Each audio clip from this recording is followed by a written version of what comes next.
एक पुराने टाइम में दो भाई हुआ करते थे। तो दोनों भाइयों में से एक की शादी हो गई थी और वो शादी के मजे ले रहा था, मतलब कि अपने ससुराल आना जाना खूब बढ़िया से आया जाया करता था, मौज मस्ती करना, मतलब जो भी।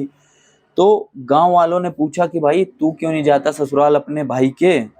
तो उसने बोला, उसके भाई ने बोला, जिसकी शादी नहीं हुई थी, रामू का भाई शामू जिसकी शादी नहीं हुई थी, वो कह रहा मेरे भाई की शादी हो गई है तो वो अपने ससुराल जाता है, मैं कैसे जाऊं अपने ससुराल, मेरा तो कोई ससुराल ही नहीं है, मेरी शादी ही नहीं हुई है। तो लोगों ने कहा कि भाई की ससुराल का सिस्टम अपने ससुराल जैसा ही होता है, तू भी जा सकता है। तो भाई से पूछा कि हाँ भाई ऐसा कुछ है क्या, तो हाँ भाई बिल्कुल, तेरा भी तो ससुराल ही लगेगा, तू भी जा। तो 2-4 दिन पहले ही वो अपने ससुराल से आया ही था।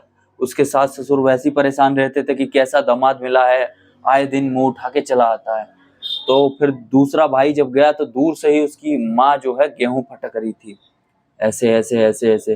तो गेहूं फटकता हुआ देखा कि अरे ये इसका भाई भी आने लगा, अब तो इसका भाई अभी गया और उसका भाई अभी आने लगा, मतलब कि मेरे दामाद का भाई आ रहा गवांड।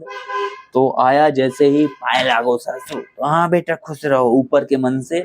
उसके बाद होता ये है कि अब ये खुश है कि हाँ भाई अब तो मुझे खाना मिलेगा, ये हो। तो शाम को पता चलता है कि खाने में क्या है, तो खाने में अब ये सोचते हैं कि ज्यादा कुछ अच्छा खिलाएं नहीं ताकि ये जल्दी से जाए। तो क्या करते हैं कि खाने में क्या है, अभी से फसल खराब हो रही, तो खिचड़ी बनाया है, खिचड़ी खिला देते हैं। अब ये इसका परेशान हो जाता है, यार खिचड़ी खिला दिया, मैं तो यहाँ क्या सो 9 56 भोग मिलेंगे और मैं खिचड़ी खाने आ गया मैं यहाँ। तो उसने क्या सोचा कि यार ऐसे तो नहीं काम चलेगा, ये लोग तो कुछ खाएंगे स्पेशल, इंतजार करता हूँ। तो रात को पट पट पट पट पट की आवाज आने लग गई, पट पट पट पट। इसकी नींद खुली अचानक से, अरे क्या आवाज आ रही है, तो पता चल रहा है सूंघते हुए कि हाँ भाई भूजा भूज रही है, उसकी सासू माँ भूजने में लगी हुई है।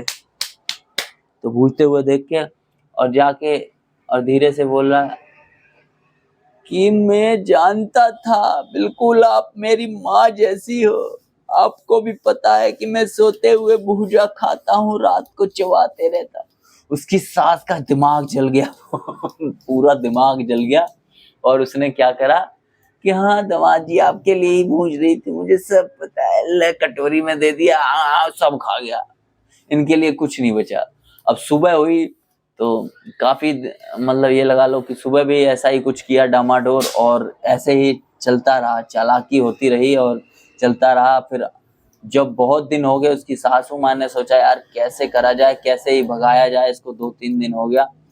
तो उसके बाद क्या होता है, सुबह खाना बनता है, सुबह बनता है चावल और दाल, चावल और दाल।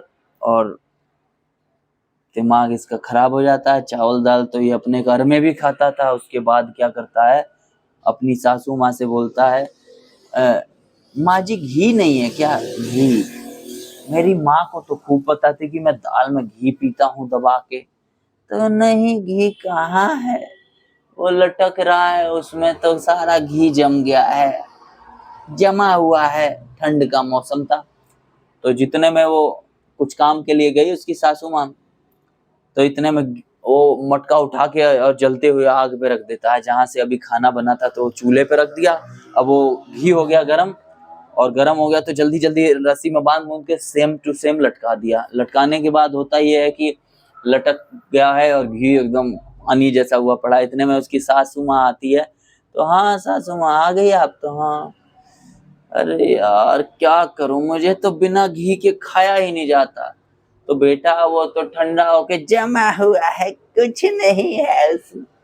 तो अरे मेरी माँ जैसी हो आप, और मेरी माँ जो है ना, मेरे दिल की तसल्ली के लिए वो मटका उठा के झूठ मूठ का ऐसे भी कर देती है ना, तो मुझे बहुत खुशी होती है।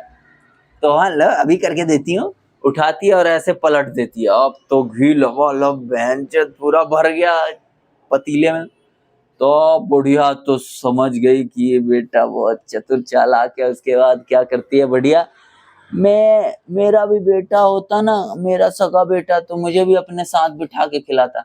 तो है लो जी माँ जी, मैं भी तो आपका बेटा ही हूँ, आप भी खा लो। हाँ खाने लगती है।